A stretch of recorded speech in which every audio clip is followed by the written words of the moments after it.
안녕하세요. 드림샷입니다. 팬맨입니다. 일주 일책 소셜 리딩 2020년 49번째 책 문학에 뛰어든 세계사 영웅의 시대 동크때 편. 돈키호테를 만나보도록 하겠습니다. 네. 최근 이 영웅의 시대부터 근대 시민의 이르기까지의 영웅을 소재로 하는 소설과 그 소설의 시대 배경이 되는 세계사 엮어놔서 아주 재미있게 읽었습니다. 일리아드, 리뱅의 노래, 롤랑의 노래, 돈키호테인데 저희는 돈키호테 편을 골랐습니다. 세르반테스부터 한번 살펴보도록 하겠습니다. 스페인의 대문호죠. 오늘 현대 스페인 에스파냐어의 정립한 사람이라 부를 정도로 아주 굉장한 존경을 받고 있는 분입니다.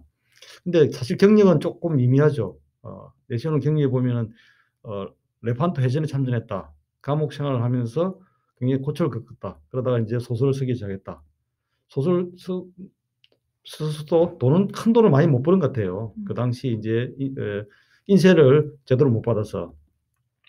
근데 작품을 많이 쓰긴 했는데 저희 한국에는 모범 소설집과 돈키호테만 소개되어 있는 것 같습니다. 그만큼 세르반테스와 한국과의 접점은 그렇게 넓지는 않은 것 같아요. 우선 드림샷의 독서 소감 한번 저희가 듣도록 하겠습니다. 어떻게 읽으셨나요? 10줄 요약을 읽으셨나요? 네, 저는 10줄 요약을 읽었습니다. 예.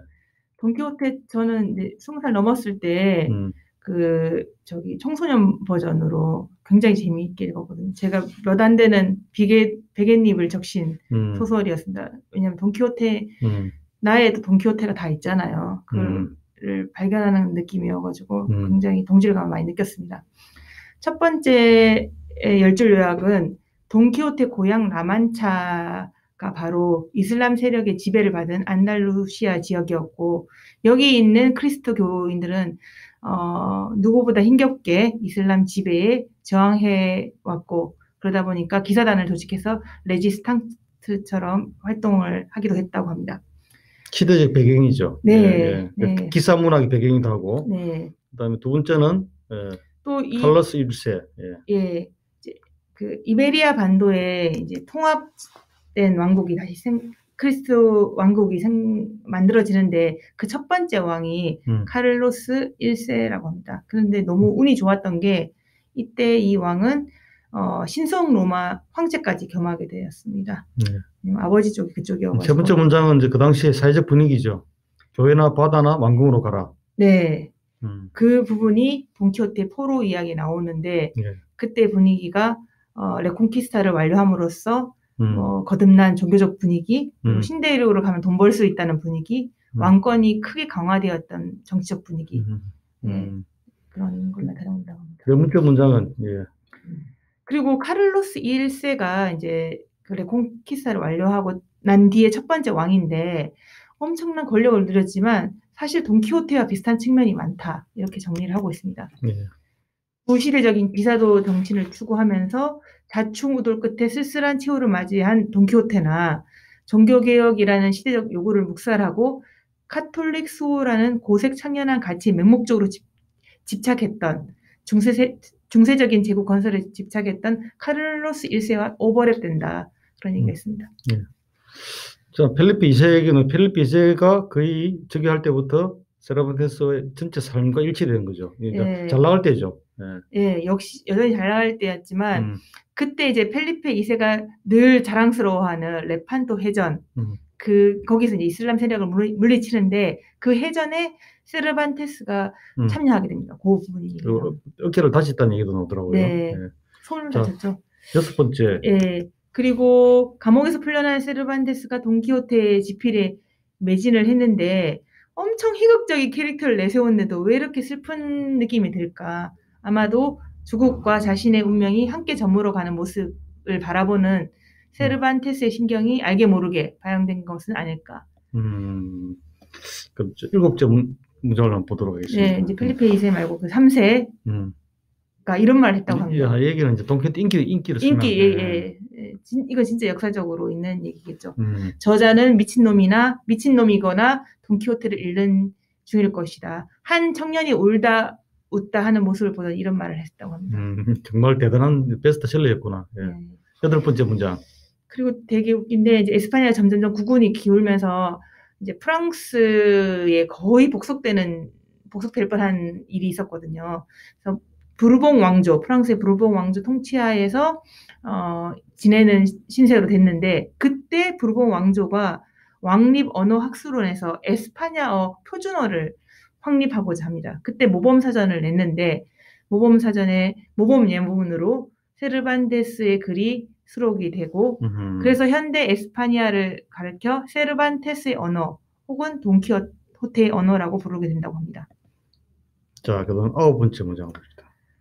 이제 세월이 많이 흘러서 나중에 이제 미국하고 에스파냐가 이건 돈키호테 시대 관계 없는 거죠. 그쵸. 나중에 네, 얘기죠. 나중에 에스파냐 우리 역사를 연결해야 되니까. 네, 그때 시대 이제 얘기가 나오는데 그때 미국 에스파냐 전쟁에서 사실 에스파냐가 집니다. 그때 충격을 받았겠죠. 에스파냐에 있는 지식인들이. 그 지식인들을 98세대라고 부르는데 98세대 중에 한 명이었던 미겔 데 우나무노라는 사람이 우리의 정체성이 바로 돈키호테에 있다. 이해관계를 초월하여 불멸의 명예를 추구하는 돈키호테 정신이야말로 에스파냐의 진정한 정체성이다. 이렇게 얘기를 하면서 국가를 걱정하는 말을 남겼다고 합니다. 자, 마지막 10번째 문장 소개해 주시죠. 그 세르반테스의 돈키호테가 그냥 스페인 내에서 인기 있었던 게 아니라 전 유럽에서 인기 있고 뭐 거의 이제 번역본도 많이 있고 했는데 인기만 있을 뿐만 아니라 사실 그 사실주의 문학의 기틀을 세웠다고 합니다. 특히 영국 작가들한테 큰 저도 인기를 찾아보니까 네. 돈키호테 우리나라 최남순 선생이 번역을 했더라고요. 아마 일본어를 번역했던 것 같아요. 네. 스페인을 그 당시 네네. 못했을 가능성이 높으니까 그죠? 네. 그전에는 막 낭만적인 기사도 문학이었다면 음. 잔인할 정도로 생생한 지극적인 현실적인 기사 이걸 돈키호테에서 발견했다고 합니다. 이제 팬매님의 독서 소득 얘기 좀 들어볼게요. 네, 이제 열줄과 다르게 저는 이 책을 읽으면서 제가 얻은 소득을 한번 소개해드리겠습니다. 우선 지도를 보시는데 제가 이 책을 읽으면서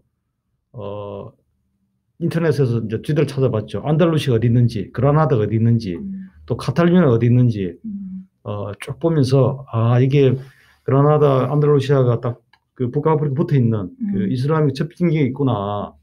그래서 이 동네 한번 여행을 가봐야 되겠다. 우리가 코로나 풀리면 스페인 여행 계획할 때 이런 지리적 실체감을 느꼈습니다. 우리가 어떤 독서를 할 때 지리적 실체감이 굉장히 중요한 것 같아요. 저희가 어릴 때 중국 고전을 읽을 때 도저히 그때는 중국이 문이 열리잖아요. 그러니까 어떤 땅인지 어떤 땅의 모습인지 짐작이 안 갔던 그 경험이 있었거든요. 그래서 이런 것도 우리가 지리적 실체감을 느끼는 게 굉장히 중요한 것 같아요. 또 하나는 제가 이미 그 전에 알고 있던 스페인 역사와 다른 역사를 연결해 볼 수 있던 재미가 있었습니다. 메이지 유신부터 이제 거꾸로 가기 시작하면 메이지 유신에 굉장히 뿌리가 됐던 게 이제 나낙이 뭐냐면은 네덜란드 학문이죠. 그렇죠. 네덜란드 학문인데 그 나낙이 어디서 생기냐면은 바로 네덜란드가 인도네시아에 세운 그 식민지에서 이제 또 일본까지 간 거죠. 가서 거기에다 상관을 세우고 그 상관 내에서 데지마라는 곳에서 출입을 하면서 일본 사람들에게 의술을 가르쳐 주거든요. 네. 서양 그 네덜란드의 해부학, 해체 신설하는 그게 이렇게 뿌리가 되고 오늘날 우리가 쓰는 용어도 거기서 이제 많이 뿌리가 됐거든요. 근데 보니까 이 책을 보다 눈이 번쩍 띄는 게 바로 펠리프 2세 시대에 그 네덜란드 신교 지역의 저지대라는 표현이거든요. 그게 네덜란드거든요. 네. 그 지역이 굉장히 잘 살았대요. 거기를 이제 그 신교들이 장악하니까 탄압하기 위해서 굉장히 그 재정을 많이 낭비하잖아요. 그 얘기가 나오니까 이렇게 전체적으로 카톨릭과 신교 대립 그리고 네덜란드 독립이 네덜란드가 스페인 다음에 제해권을 장악하면서 이렇게 그 인도와 그 다음에 아시아 남진아에 왔다가 일본 그 다음에 하멜까지 연결되면서 한국까지 오게 되는 거죠. 네. 예. 이런 게 굉장히 그 문학을 통해서 오히려 세계사를 배우니까 좀 더 재밌게 연결할 수 있는 것 같아요. 네. 우리 청소년들한테도 이런 식의 독서법을 가르치면 어떨까 이런 생각을 했습니다. 예. 두 번째는 뭐 모두에 좀 고백했듯이 저희가 아는 돈키호테라는 것은 그 풍차와 싸우는 그 황당무계한 우스꽝스러운 그런 늙은 기사, 말도 안 되는 시대에 뒤떨어진 오히려 그런 꼰대의 이미지였는데 이걸 통해서 그런 프레임에서 벗어날 수 있었던 것 같아요. 그래서 제가 돈키호테 1, 2권을 당장 이렇게 전자책에서 사가지고 읽기 시작했습니다.